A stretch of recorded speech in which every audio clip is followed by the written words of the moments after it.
He was once the man everyone envied. A sharp suit, a confident smile, a future that seemed bulletproof. But when I met him years later, he was sitting alone in a dim cafe, staring into his coffee like it held the answer to where his life went wrong. His business was gone, his friends had drifted away, and his eyes carried the heavy silence of someone who'd been hollowed out from the inside. It didn't happen overnight, he told me. She didn't destroy me in one blow. She did it slowly, with kindness, with tears, with logic that made me question my own sanity. What started as love became a quiet war, not with fists, but with guilt, control, and emotional manipulation. By the time he realized it, he was already a ghost in his own story. This isn't a tale about hate. It's a warning about blindness. How a man can lose everything, not because he was weak, but because he refused to see the slow poison disguised as devotion. Number 1, emotional manipulation. The invisible cage. It never begins with shouting.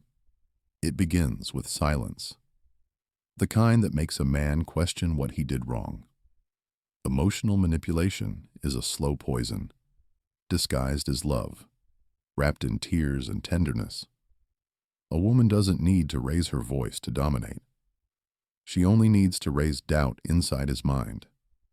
Over time, she turns affection into a weapon, using guilt as the blade. At first, she makes him feel like a hero. Every message, every glance, every word tells him he's special. But the moment he relaxes, the script flips. You've changed. You don't care anymore. I guess I mean nothing to you. These are not complaints. They are control mechanisms. He spends the next months trying to fix himself for her approval, forgetting that her approval was the trap all along. The manipulation deepens. She alternates warmth and coldness with surgical precision. Affection one day, withdrawal the next, until his emotional state depends entirely on her mood. This is psychological conditioning, not love. He learns to walk on eggshells, to anticipate her reactions, to apologize for things he never did. His confidence erodes. He begins to censor his own thoughts. Eventually, he stops living for himself and starts living to avoid her disapproval. And she doesn't even need to be cruel. In fact, the most effective manipulators cry when they hurt you. They say, "I didn't mean to make you feel that way." They portray themselves as victims, forcing you to comfort them for the pain they caused. This inversion of roles, where the victim must soothe the abuser, is the hallmark of emotional enslavement. It's subtle, almost invisible, yet devastatingly effective. Psychologically, this works because men are conditioned to protect and please. When affection becomes conditional, they chase it endlessly, mistaking anxiety for love. Over time, they internalize her criticism. If she's unhappy, it's my fault. That single thought corrodes everything: self-worth, independence, even masculinity. The tragedy is not that she destroyed him. It's that he handed her the tools. Out of love, he tolerated disrespect. Out of empathy, he excused manipulation. Out of guilt, he stayed. Until one day, he wakes up and realizes he hasn't smiled in months. His energy is gone, his ambition drained, his life orbiting around someone else's emotional chaos. Emotional manipulation is the most sophisticated form of control because it leaves no scars, only confusion. And confusion is the perfect leash. The man who doubts himself is easier to command than the man who resists her. Number 2, social isolation, the art of quiet erasure. It begins subtly, not with demands, but with doubts. Your friends don't really understand us. Your mother never liked me. I just don't feel comfortable when you're around them. Each sentence seems innocent, almost reasonable, but each one quietly removes a piece of your world.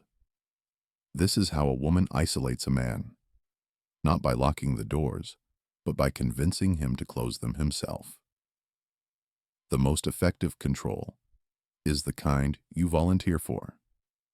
She doesn't need to forbid you from seeing others. She only needs to make you feel guilty for wanting to. Every time you plan to meet your friends, she sighs, looks away, or suddenly feels unwell. You cancel to comfort her. Just once, you think, but just once becomes a pattern. Soon, the people who once grounded you start to fade from your life, like photographs left too long in the sun. Then comes the rewriting of perception. She begins to plant small seeds of doubt. He's jealous of you. Your sister manipulates you. Your colleagues talk behind your back. Bit by bit, she fractures your trust in everyone else. And the more isolated you become, the more you rely on her. The very person orchestrating the isolation, that's the paradox. She breaks your support system, then positions herself as your only support. Social isolation works because it doesn't feel like isolation. It feels like loyalty. You think you're choosing love over friends, devotion over distraction.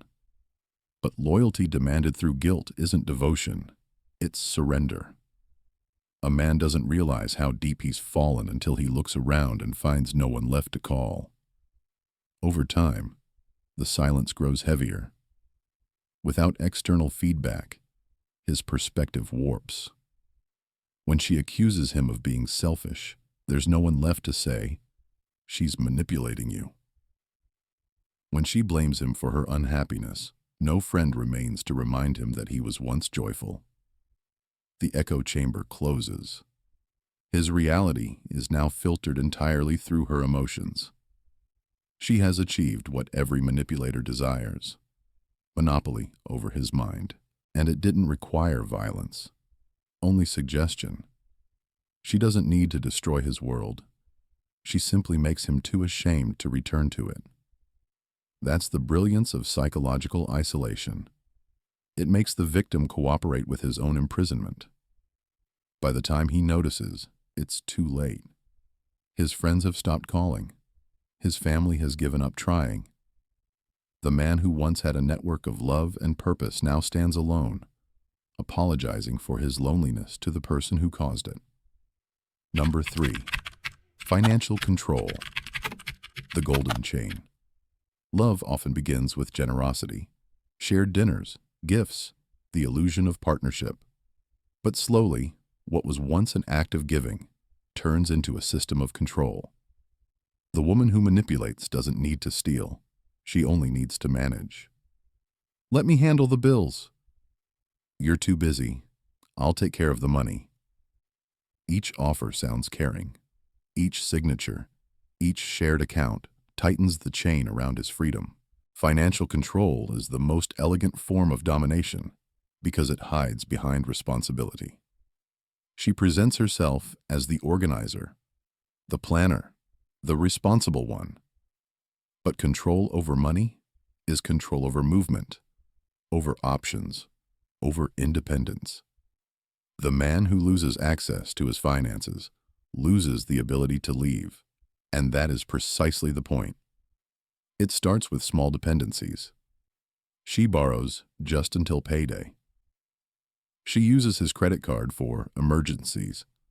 Then come the larger commitments: joint loans, shared properties, legal entanglements that make separation costly or impossible. Over time, she rewrites the story. It's our money, but my decisions. When he questions her spending, she turns it emotional. "Do you not trust me? So now you're keeping secrets?" What began as financial discussion becomes a moral accusation. To defend peace, he concedes. To avoid guilt, he signs. Every compromise seems minor until he realizes he no longer owns his own labor. He works, but the rewards are filtered through her approval. And should he ever resist, the punishment is subtle but lethal. She withholds affection, threatens public embarrassment, or invokes legal weapons, false claims, shared debts, custody leverage. Financial control is never about numbers. It's about power. Money is simply the leash disguised as stability. The tragedy deepens when the man begins to rationalize his captivity. He tells himself he's being a good partner, a responsible husband, a protector. But what he's really protecting is his own denial. A man in financial bondage often defends his captor because admitting the truth would mean admitting his own blindness. By the time he awakens, it's too late. His credit is ruined, his savings gone, his name attached to debts he didn't create. He doesn't just lose money, he loses the very identity that money once secured. His independence, his dignity, his sense of being capable. Financial control is the golden chain. It shines like commitment, but it strangles like a noose. And the cruelest part is that he helped forge every link himself, mistaking compliance for love and sacrifice for devotion. Number 4, defamation, the execution of character. When she cannot control a man privately, she destroys him publicly. Defamation is not an outburst of anger. It is a calculated execution of reputation. A single rumor can wound deeper than any weapon, and she knows it. The manipulative woman doesn't attack the body or the money. She attacks the narrative, the story others believe about him. And once that story changes, he becomes a stranger in his own life. It often begins with subtle insinuation. He's not who you think he is. He has a temper. You wouldn't believe what he did to me. She never says too much, just enough to plant a question in the minds of others. Doubt spreads faster than truth, and soon the whisper becomes a chorus. His name, once a mark of respect, becomes a trigger for gossip. Then comes the social execution. She curates half-truths, screenshots, selective memories, turning them into moral ammunition. She plays the victim with elegance, tearful posts, vague captions, the performance of pain. The audience applauds her courage, never realizing they are watching a theater of destruction. And the man? He is told to stay silent, because any defense will look like guilt. That is the genius of defamation. Silence becomes confession. At work, colleagues grow distant. Friends become polite but wary. Family members start asking quiet questions they never would have before. The damage is not in the volume of lies, but in their persistence. Once someone's reputation is tainted, every truth must fight uphill. Even innocence sounds defensive. This kind of attack doesn't end when the words stop. It lingers. Online posts stay forever. Screenshots circulate. Private jokes follow him into new jobs, new circles. His identity, once built through years of effort, is reduced to a rumor he didn't start and cannot erase. He loses opportunities, trust, and sometimes even the will to rebuild. What makes defamation so devastating is its moral disguise. She tells herself she's telling her story, warning others, standing up for herself. And perhaps she believes it, but beneath that veneer of virtue lies revenge, power, and the satisfaction of social annihilation. A man destroyed by defamation doesn't die. He disappears. People don't hate him. They simply stop believing in him. He becomes a shadow, a rumor wearing a human face. And in a world that worships perception, to lose one's name is to lose one's existence. That is the perfection of her weapon. It kills without blood. It ruins without proof. It ends without closure. Number 5, gaslighting, the slow murder of reality. There's a kind of cruelty that doesn't strike the body. It rewrites the mind. Gaslighting is not about making someone believe a lie. It's about making them doubt the truth. It begins with small distortions, harmless corrections. "You're remembering it wrong." "I never said that." "You're too sensitive." Each statement is a pinprick, too small to fight over, too frequent to ignore. And soon, he's no longer sure of what happened, only of what she insists didn't. Gaslighting is the art of eroding certainty. The manipulative woman doesn't attack his memory head-on. She chips away at it subtly, until his own recollection feels unreliable. When he brings up something painful, she laughs it off. When he points out contradictions, she sighs. "You're imagining things again." The repetition wears him down. Eventually, he learns it's easier to agree than to argue. Peace becomes more important than truth. This is how the prison forms. Not from bars, but from doubt. A man who can't trust his memory, can't trust his judgment. And a man who can't trust his judgment is easy to control. Every decision he makes, every thought he forms, he second-guesses through her lens. Maybe she's right. Maybe I did overreact. Maybe it really was my fault. It's psychological disarmament, stripping a person of their own perception. What makes gaslighting so powerful is its plausible innocence. The abuser always hides behind reasonableness. She never yells. She explains. She never denies. She clarifies. And if he dares to push back, she weaponizes pity. "I can't believe you think I'd lie to you." The guilt seals the loop.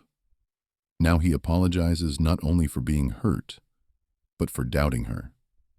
The very act that could have freed him. Over time, the world bends around her narrative. He stops trusting his instincts, his friends, even his senses. If she says the sky is green, he stares until it almost looks that way. This cognitive corrosion is slow but absolute. By the end, he isn't just confused. He's dependent. Reality becomes something she grants or withholds at will. And the cruelest part? She convinces him it's all for his good. "I just want you to see things clearly. You always misunderstand me." Under that guise of care, she turns his sanity into a battlefield. The more he loves her, the less he believes himself. Gaslighting doesn't destroy a man overnight. It kills him by inches. Not his body, but his certainty, his memory, his trust in his own eyes.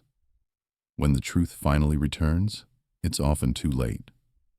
He has become a ghost in his own life, living in a world built from someone else's lies, and thanking her for keeping him there. If you've reached this far, pause for a moment. Take a breath. Because what you've just read isn't merely a story about betrayal. It's a mirror. Every man will eventually face the question, what is the cost of staying blind to slow destruction? It doesn't come all at once. It creeps in disguised as care, love, or duty, until the reflection in the mirror no longer looks like you. But awareness is the first rebellion. To see manipulation is to break its spell.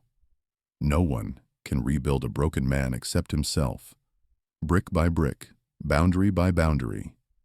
The world won't save you, but it will respect the man who saves himself. If this message struck a chord, share it. Let it reach someone still trapped in silence. Leave a comment, tell your story, and don't forget to like and subscribe to the channel. Every voice matters. Every truth shared weakens the lie. Together, we can turn pain into clarity, and clarity into power.